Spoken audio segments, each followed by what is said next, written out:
30 000 francs la passe, c'est ce que proposait le proxénète aux jeunes victimes, toutes mineures à l'époque des faits. Mais elles n'ont jamais vu la couleur de l'argent. Ils contactent les clients via les réseaux sociaux, arrangent le rendez-vous et empochent tous les gains. À la barre, ce quadragénaire reconnaît les faits, mais n'a aucun remords. Les faits ne sont pas admissibles.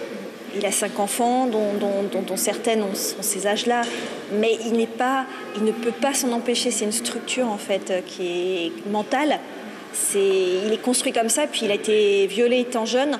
Donc de toute façon, il ne fonctionne pas avec les mêmes interdits. Ce père de 5 enfants est décrit comme pervers et manipulateur.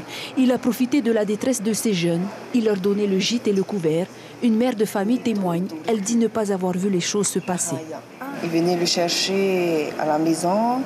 Même quand on se croisait, il se présentait en tant que beau-père, le papa de la copine de mon fils. Mais votre fils est parti quand même, il allait quand même? Oui, il allait quand même, parce qu'à un moment donné, je crois qu'il fréquentait la fille. Et comme la fille venait directement chercher à la maison, je pensais que c'était vraiment sa copine.